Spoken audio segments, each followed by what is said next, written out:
Hello, hello, everyone. I'm Rosa Linda Román, here with my friend A.K. Vias, who I know as Aash.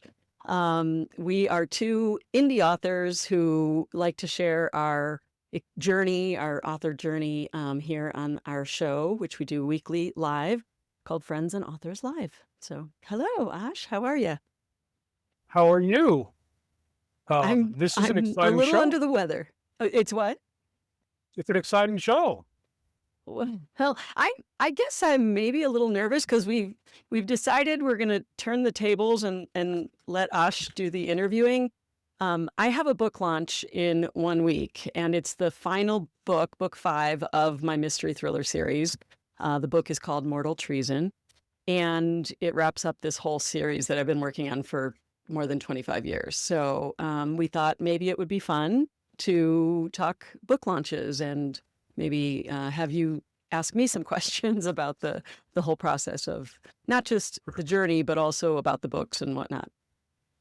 Finally, for those of you viewers who don't know, obviously Rosa Linda is a broadcast professional. People tease me about being eye candy, right? So this is my chance to take power, right? So here we go. Show that you're No, you're more than it's just eye it's candy. exactly. Uh, no, this is an exciting time. Rosa Linda and I met. Was it 2023 in November? 2023. And at that point in time, you had written your sailing memoir, but since that time, you've written an entire, soon to be 5 book series next week, Yeah. uh, based on your experiences. I believe it's the end of the series, right? Which is a special time. Yeah. Uh, so I am excited I'm excited to too. ask you It's about the it's it's a questions. it's a really exciting time, and I felt very strange when I handed the manuscript off to my editor when I finished writing it, and I was like, "Oh, we actually wrapped this up, and now what?" But yes, I'm ready. I'm ready for Asha's questions.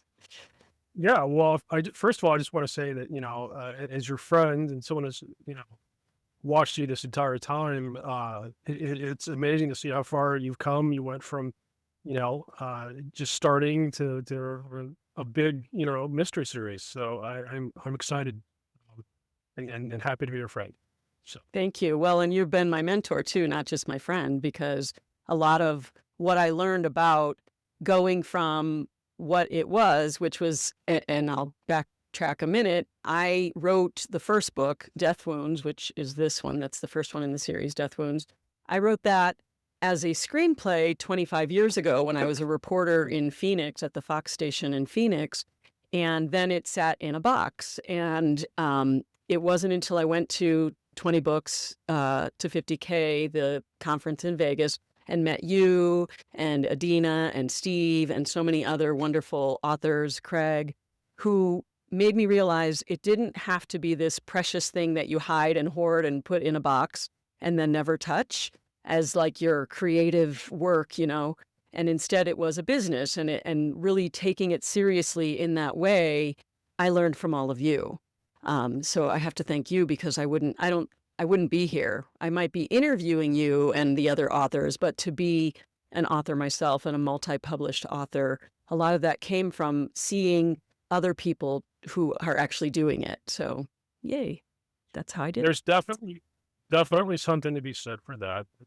I say no, you did all the work, right? So if you have, okay, let's start. I want to ask you questions about the series.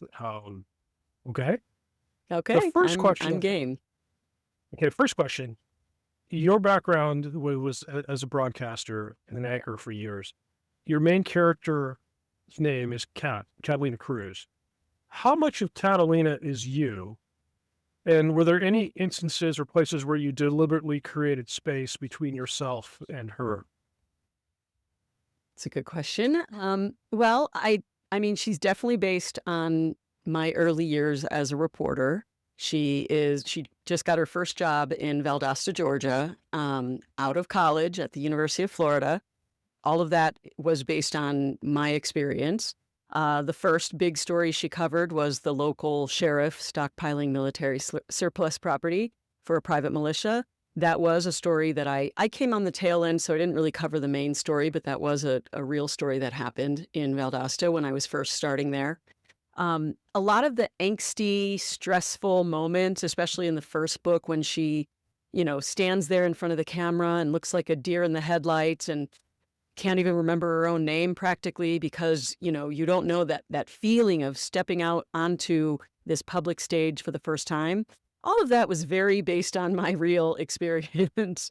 I remember I actually was in El Paso, Texas as a reporter, and I was supposed to go live in front of the police station, and I just froze and didn't. I really felt like if you had asked me my name at that moment, I would not have known what it was. It just felt so scary and big and foreign. And then, of course, you get better and learn and realize it's not the end of the world and it's okay. But yeah, so a lot of the early kind of funny experiences that she had as a reporter definitely were based on my real experiences.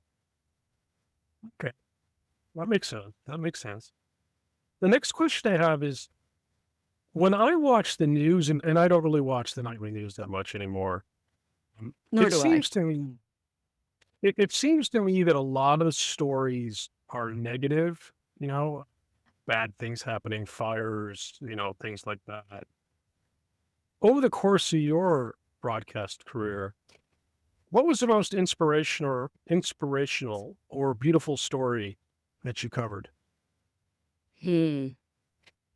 I was a beat reporter, so I covered a lot of the bad stuff. I covered a lot of baby drownings and fires Oh, and wildfires and things.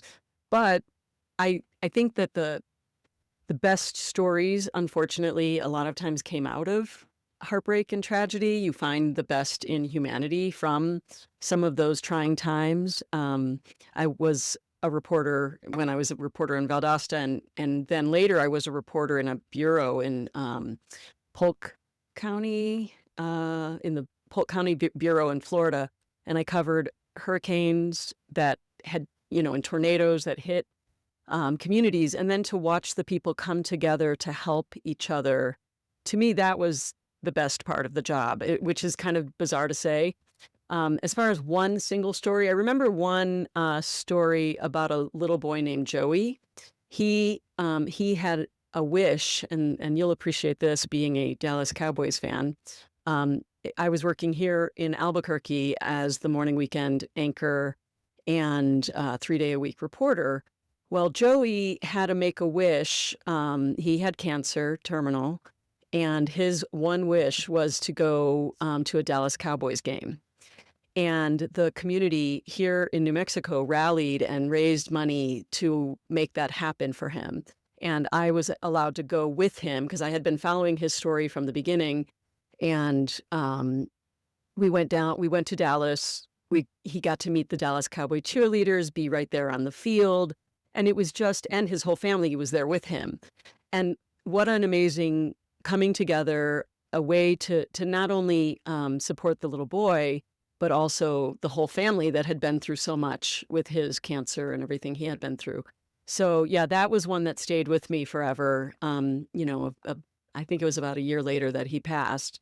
And so again, it's got the heartbreak, and there's also just those human stories, the experience, and having to go talk to people in the midst of their tragedy. I think a lot of that is what made me hopefully the storyteller that I am, because you are right there with them as they're experiencing the highs and the lows of living. absolutely, absolutely. And that's probably a memory you never forget. It's great that you guys could do that for that little boy. Yeah.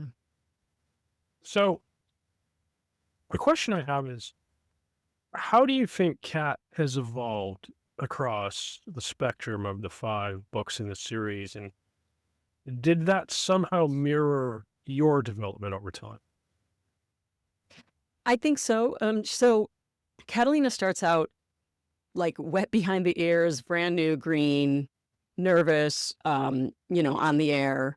And she, through the process of covering some big stories that she kind of stumbled onto initially, um, she really has to step right into the trenches and grow as a reporter, but she also grows as a person.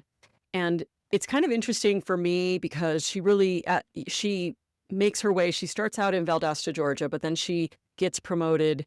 I don't want to give away too much, but she eventually makes her way to the big station in Jacksonville, Florida, which that is creative license because actually Valdosta is part of the Tallahassee viewing area.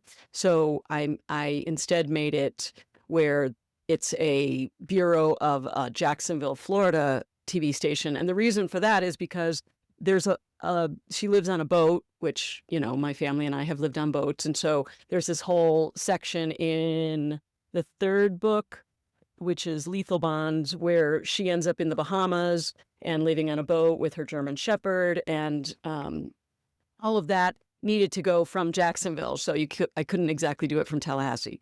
So, but I think a lot of the journey of how she grew, it started where she was in reaction to the environment and things that were thrown at her. She just was, she by necessity, she had no choice but to respond to whatever was going on, whatever, trauma, drama. But over time, she started to be more proactive toward the later books. And this fifth book, she's really taking the lead, and she's become her own person. I don't think that necessarily I did that so much in my broadcasting career. That was 12 years worth, but I think I'd like to believe I did that in my life. Maybe not through television, but just through being a parent, and, you evolve and grow from that. So I'd say that a lot of her growth happened in the course of these 5 books, all related to her television reporting career. For me, it was more growth that had to do with, growing up and having a family and all of that. So, yeah, I think there's some things that mirror it, my experience, and many things that it's just Catalina's journey. Okay. The next question I have is, what does Catalina's Chronicles say about the state of journalism in general? By that I mean, it seems with technology and that sort of thing. Like, I'd never heard of fake news until within 12 years ago. Mm-hmm. So with AI, deep fakes, fake news, like, what's the state of journalism now versus when you were doing it?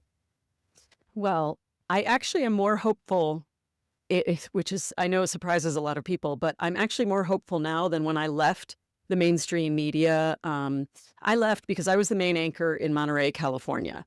I was pregnant with my first daughter, and she was like the famous anchor baby and all of that. They came down to the hospital when she was born, all of that. I remember back then, it really felt like we were moving into this era where it was all this opinion, pundits, people. The line between actual reporting and entertainment was being so severely blurred that it was really hard to, it was hard for me to look at it as a serious journalist and not feel dismayed about the future of the industry. And there's lots of reasons to feel that today. But the reason I have more hope now is because of things like Substack and other platforms that allow the journalists to actually do quality reporting without the gatekeepers. I feel like we can move into an era with actual quality journalism again.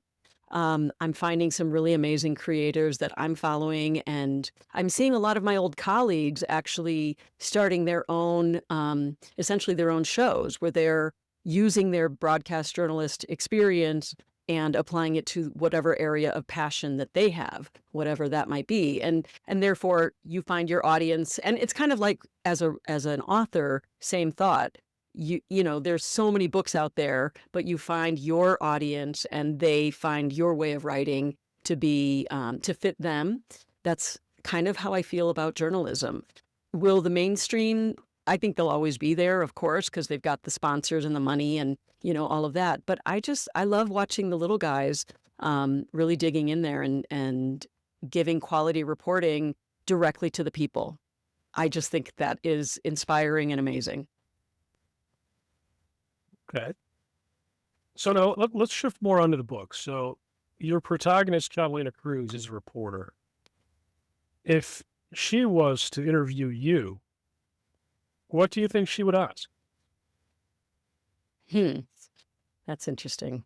Well, since she hasn't had kids yet, I assume at some point she'd want to know what that might be like. So she might ask me about.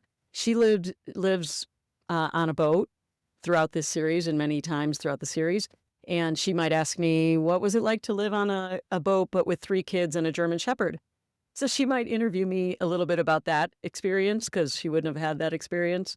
Um, yeah, that's a good question. What would she interview me about? I mean, hopefully she wouldn't be interviewing me because she's really an investigative journalist finding people doing bad things. And so I am hopeful that I wouldn't be the subject of one of her investigations because, she's a pretty tough reporter. So I would have to be doing something bad or associated with people doing something bad, which I would rather not have to do. Yeah, That's a good question, though. yeah. Odds of that are slim. But the minute she might want to, speak with an experienced mentor, right? In the field. Maybe, yeah. Okay. So the 5th book is titled Mortal Treason. Mhm. And I just know from in the series that I wrote, the last book in the series, the ending is a pretty big deal. So was the ending to Mortal Treason something you had set all along, or is it something you developed over time? It definitely developed over time. I knew a few of so what I have loved, by the way, like this last book has been so fun because I was able to take all of the threads that I wrote over the previous 4 books and pull them together and weave them into this finale that one of my beta readers just texted me yesterday and he said, I think this is your best work yet. And I'm just like, I felt that, but you don't know, and you won't know until the You never know. readers actually do it. But yeah, just what surprised me the most, and I'm going to show you something which will make you laugh. So this is the screenplay of Death Wounds, and this is like all the little notes of when I was converting it from screenplay to novel. This screenplay was written 25 years ago, or finished 25 years ago. And some of the scenes that I wrote back then, which made it into the novel, I now am like in Mortal Treason. It's like it planted the perfect seed for the ending that I didn't even know was going to happen. And that was 25 years ago. So there's something weird as a writer where there's like this subconscious, like accounting as you're writing and keeping track in your mind of all of these different little seeds that you've planted in a mystery thriller like this. All these little things that didn't mean anything when I wrote that 25 years ago, that all of a sudden it's like, oh my gosh, it's like, it's perfect. It just is perfect. So that is the last several months where I've been finishing up Mortal Treason and pulling all those threads together has been so fun because the characters start to they won't leave you alone until you resolve all of it. Okay. Speaking of the characters, then, are there any fan favorite characters? There's a chance of a spinoff or something like that, or background prequel, something like that? Yeah, so it's funny that you just asked this because when I was looking for the copy of Death Wounds, the screenplay, I actually have what I think could be a really good prequel. I have another screenplay I currently called Puerto Rican Parranda, which is about these 2 sisters growing up in Puerto Rico and visiting their abuela. And I'm like, this could actually be the backstory for Catalina and Mariana, her sister. So that's one thing. I had a friend who just read all of my books, which shocked me. She read them within the last month. She said once she starts, she can't stop. She has to finish them, and she loved them. And she said, okay, I said, do you want to like beta read my 5th book, before I release it? And she said, only if you don't kill off this, and this character. If you did that, I don't want to read it. So she's very invested in the characters. So I do think that there is potential.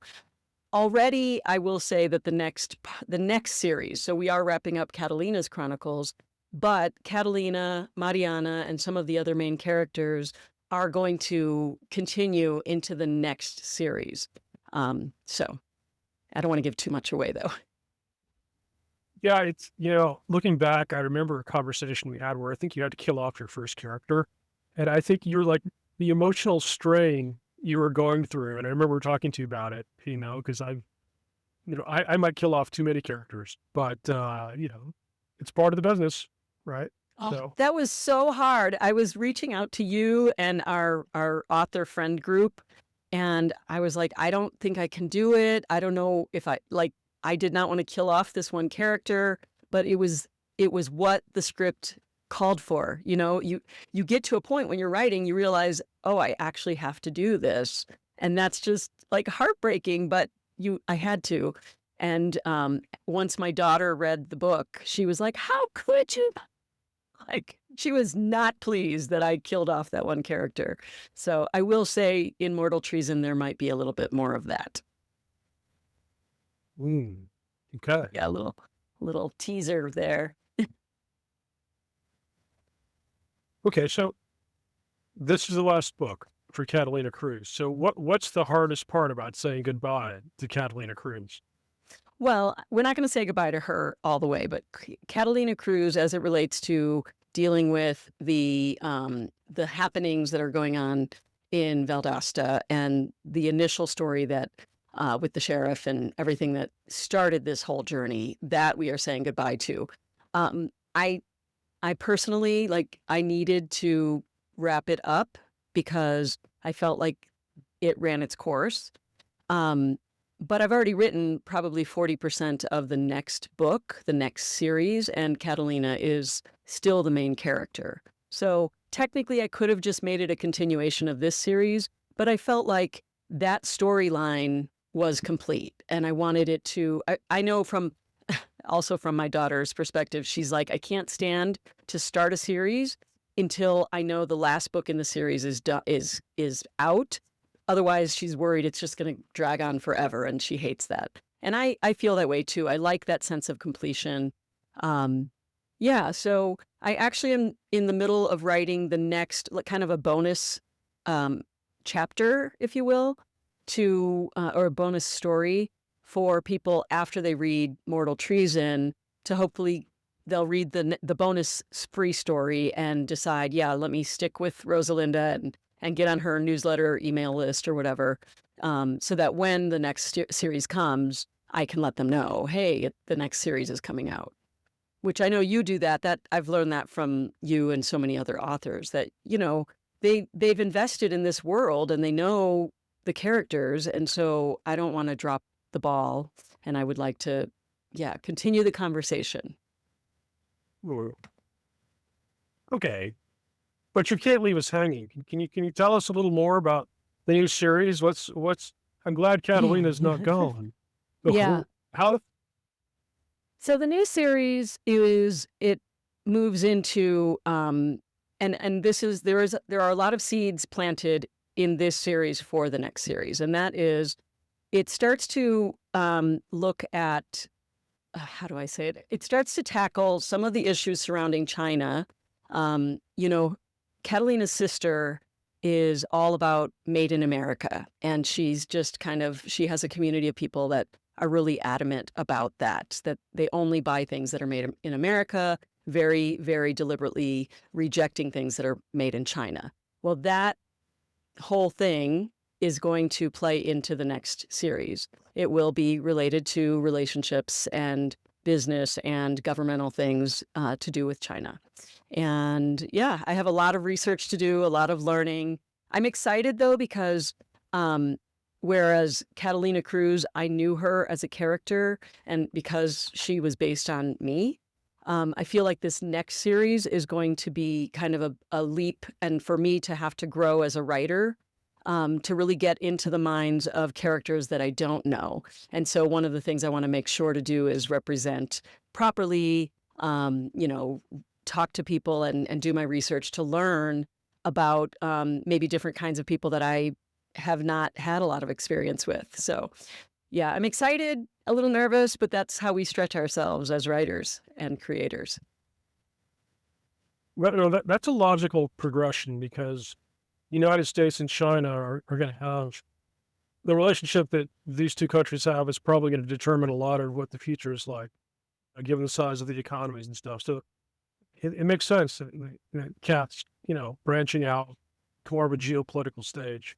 Right. It was more of a like the Catalinas Chronicles was much more of a hyper local story with the South Georgia, North Florida region. Now we're going to move more into a national story. It's going to take place, and there will be some New Mexico in this story and Maine in this story. And yeah, so it expands. Not just she doesn't just expand, but the locations will expand as well. So I'm excited about that. Okay. Well, I'm sure details will be revealed about the Hmm. series in the time.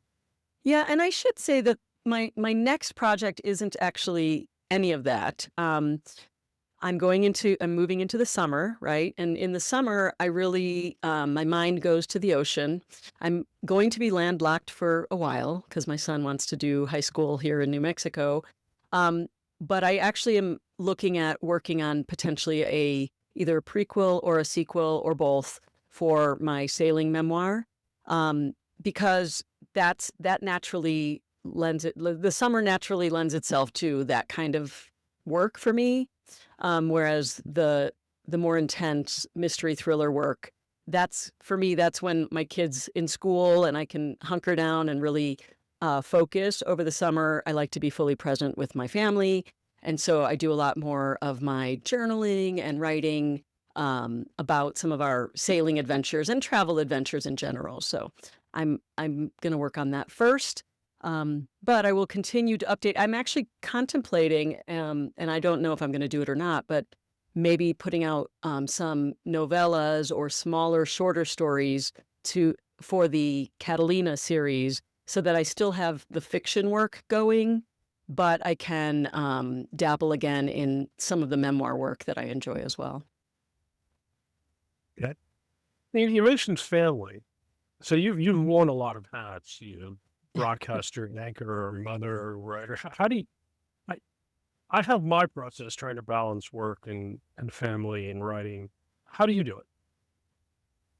Um, it took when I first started full-time writing, I had to train I thought I had to train my family and let them know, like, writing time is not sacred, but it like, don't mess with me while I'm writing. But it's actually that I had to train myself more than my family, because once I set the lead and I said, okay, I do three 20-minute writing sprints 5 days a week. Um, they honor that and they give me that time. It used to be like 2 years ago, I had to get up at 5 in the morning to do any writing at all because my family needed me, or I had that perception as a mom of three, that they needed me all the time. But I came to find out that my kids actually appreciate knowing, oh, this is mommy's writing time. And so I actually do my writing I do writing sprints Monday through Friday from 10:30 to noon every day. And that works really well for me. When we're traveling, like when we're on the boat, it's different because everybody seems to sleep late and I'm a morning person. So I could get my writing done easily before anybody was awake.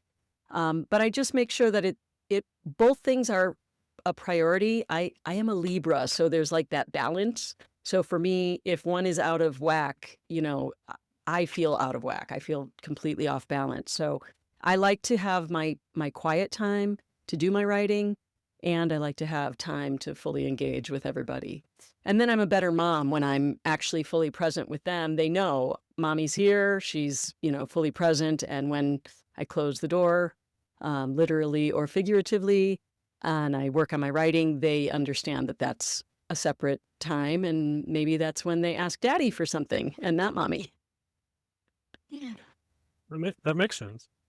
Now, what advice would you have for young people interested in broadcasting or in the authorship?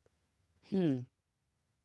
Well, I think broadcasting, I still believe in going through a traditional, like, go get a degree in some kind of journalism, broadcast journalist. Of course, I'm going to say you should go to the University of Florida, where they have an amazing broadcasting program. But there's lots of wonderful programs right in anybody's backyard nowadays. I think there's something to be said for learning traditional journalism and learning how to tell the difference between somebody's opinion and a very loud person on, one of these political pundits who are out there being very loud, but maybe not factually correct. Um, I feel that going through the process of getting a degree in journalism in some form or another will serve you in the long run. It can be disheartening in broadcasting because a lot of times the stations, if you're going the traditional media route, they favor young, pretty things sometimes and not necessarily putting value on the journalistic part. But I really believe in the end, cream does rise. And if you get those skills as a foundation to know how to be an actual journalist, that will serve you whatever the media landscape will end up being in 10, 20 years, right? We don't know what it's going to turn into. But if you have the skills and you know how to put a critical mind to whatever you're working on, that would serve you in broadcasting and that serves you in writing. I love that young people are writing, and I think they should write. Everybody should write every day. If you think you have any interest in writing, do it, because you don't have to share it right away. But in the end, I think that your life experience is part of what makes you become a better writer. I'm a much better writer now than when I started Death Wounds, almost 30 years ago. So yeah, I think my advice would be to go to college. I mean, of course, I'm a mom, so that's my biggest, because you don't even have to go to college necessarily for broadcasting or for writing, but just go and have life experiences. It makes you a much better writer. And you should write all along the way. Keep journals, write little articles, show them to your friends or don't, whatever you're comfortable with. And definitely join author groups where you can get advice from people who have done it before you. It's really good, really helpful. Yeah, I fully agree. The life experience matters. I remember hearing a young lady who was a jazz and blues singer, and then talking to a friend of mine who was a lifelong aficionado. And he said, well, she has a wonderful voice, but she hasn't lived enough yet. She'll be spectacular when she's, got 20 more years of life experience underneath her. At the time, I thought, well, that doesn't make sense. I think her voice is amazing.